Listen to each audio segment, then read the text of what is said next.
ఈరోజు జరిగిన వాదనలో నీట్ గురించి సిజేఐ గారు చాలా క్లియర్గా చెప్పేశారు. ఆయన మనసులో ఉన్న మాట ఏంటంటే నీట్ పేపర్ లీక్ విస్తృతంగా జరిగింది అనడానికి ఆధారం లేదు అని ఆయన అన్నారు. తర్వాత ఆయనే కాకుండా జస్టిస్ పర్దివాలా ఇంకో జడ్జి, బెంచ్ మీద ఉన్న ఇంకో జడ్జి, ఆయన కూడా పిటిషనర్ తరఫున న్యాయవాదిని క్లియర్గా అడిగారు, నువ్వు చాలా చెప్తున్నావా నువ్వు, కానీ పేపర్ లీక్ అన్నావు కదా, నువ్వు పేపర్ లీక్ వల్ల రీనీట్ అంటున్నావు, మరి పేపర్ లీక్ దేశవ్యాప్తంగా జరిగింది లేకపోతే విస్తృతంగా జరిగింది అనడానికి నువ్వేం ప్రూఫ్ ఇవ్వలేదు అని అంటే, ఆయన ఈ పిటిషనర్ తరఫున న్యాయవాది మార్నింగ్ నుంచి చేస్తున్న పని ఏంటంటే, ఎందుకంటే పేపర్ లీక్ ప్రూవ్ చేయడానికి ఆయన దగ్గర ఏం లేదు.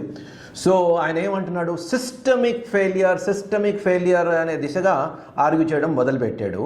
సో దాని మీద కూడా ఆధారం లేదని టువర్డ్స్ ది ఎండ్ సిజేఐ గారు అనేశారు. సో ఎందుకంటే సిస్టమిక్ ఫెయిలియర్ అంటే మొత్తం సిస్టమ్ భ్రష్టు పట్టింది, అంటే మొత్తం వ్యవస్థే భ్రష్టు పట్టిందని చెప్పాలి.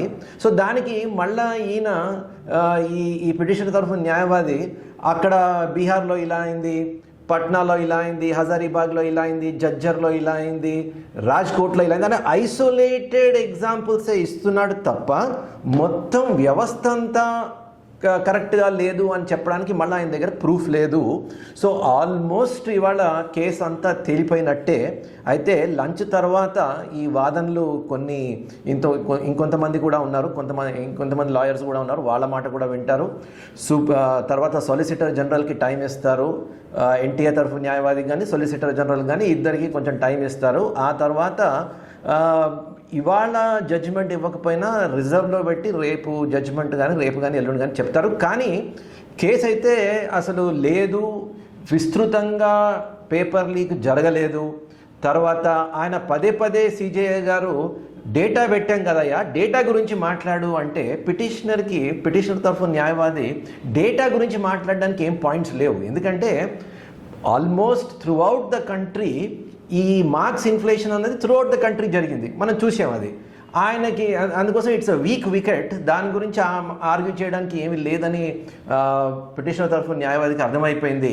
అందుకోసం ఆయన సిస్టమిక్ ఫెయిలియర్ అనే వాదన తెరపైకి పట్టుకొచ్చాడు. ఆ సిస్టమిక్ ఫెయిలియర్ చెప్పడానికి కూడా దేశమంతా లేదు, ఏదో ఐసోలేటెడ్ ఇన్సిడెంట్స్ అక్కడైంది ఇక్కడైంది, ఓఎంఆర్ ఇక్కడ తీసుకుంటున్నారు, సిక్కర్లో బయట వాళ్ళు వచ్చి చేస్తున్నారు, వీళ్ళ అడ్రస్లు కలెక్ట్ చేసుకోవడానికి వీళ్ళకి ఏమి అడ్రస్లు వెరిఫై చేయడానికి ఎన్టీఏకి ఏం ప్రొసీజర్ లేదు, ఎవరు అడిగితే వారికి ఎక్కడంటే అక్కడ ఇచ్చేస్తున్నారు అంటే సిజే అన్నారు అన్ని ఎగ్జామ్స్ జరుగుతుంది, that flexibility has to be begin, people will choose centres on their own for their what ever other purposes. So అది పెద్ద సిస్టమిక్ ఫెయిలియర్ అని కాదు అని ఆయన అన్నారు.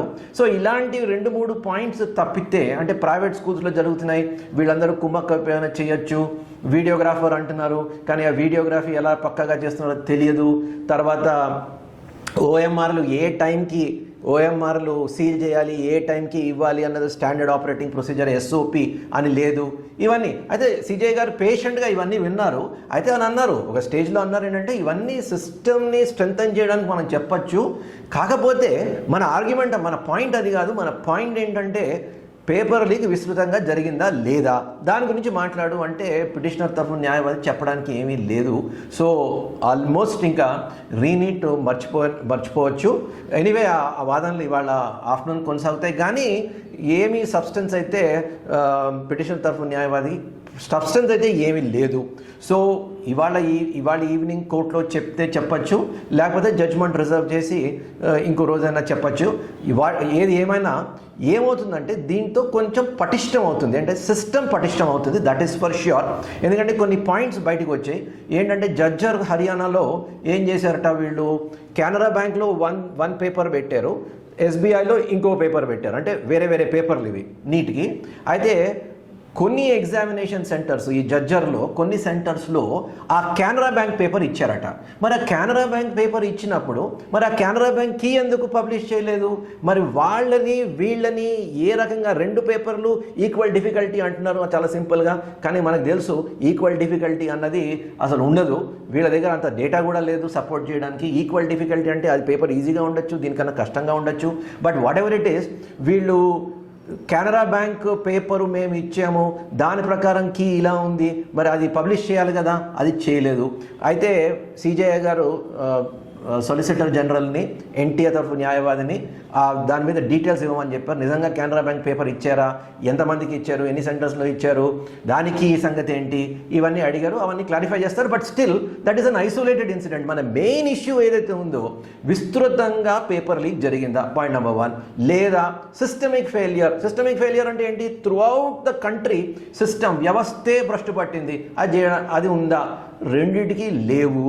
సో అందుకోసం almost I think the judgement అయితే క్లియర్గా ఉంది.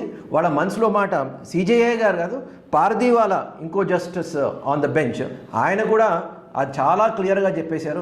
అయ్యా నువ్వు చెప్పింది పేపర్ లీక్ గురించి అంటున్నావు, మరి పేపర్ లీక్ విస్తృతంగా జరిగిందని చెప్పడానికి నువ్వు అది చెప్పకుండా నువ్వు ఏదో సిస్టమిక్ ఫెయిలియర్ అంటున్నావు అంటే వాదన మారుస్తున్నావా అని ఆయన స్పెసిఫిక్గా అడిగాడు. అండ్ ఈయన కూడా అదే దాని గురించి అవును సిస్టమిక్ ఫెయిలియర్ అని. కానీ సిస్టమిక్ ఫెయిలియర్ గురించి సిజేఐ గారు మాత్రం కన్విన్స్ అయినట్లేదు. So it is clear. So ఇవాళ అయితే క్లారిటీ వచ్చేస్తుంది. ఇవాళ ఈవినింగ్కి జడ్జిమెంట్ రాకపోయినా మనకి ఏ దిశలో వెళ్తుందో మనకు తెలుస్తుంది. మా అదృష్టం ఉంటే ఇవాళే ఆర్డర్స్ పాస్ చేయొచ్చు. I don't think the chief justice will prolong any longer. అందుకోసం ఇవాళ ఏం కేసులు పెట్టుకోలేదు. లంచ్ తర్వాత మళ్ళీ ఇది ఆర్గ్యుమెంట్కి వస్తుంది అండ్ ఆర్డర్స్ పాస్ చేయొచ్చు. ఓన్లీ వన్ థింగ్ ఏంటంటే ఈ చీఫ్ జస్టిస్ మాత్రం ఒకటి క్లియర్గా ఉన్నారు, ఈ స్టాండర్డ్ ఆపరేటింగ్ ప్రొసీజర్ ఎస్ఓపిని స్ట్రెంగ్తన్ చేయాలి. దాని గురించి ఐ థింక్ కొంచెం డీటెయిల్డ్గా ఆయన చెప్తారు. ఇవాళ పర్హాప్స్ ప్రొవిజనల్ ఆర్డర్ ఒకటి ఇచ్చి ఆ తర్వాత ఒక డీటెయిల్డ్ ఆర్డర్ మళ్ళా ఈ స్టాండర్డ్ ఆపరేటింగ్ ప్రొసీజర్ సంబంధించినవన్నీ I think he will come up with at a later point of time అయితే నాకు అనిపిస్తుంది. Okay, all the best.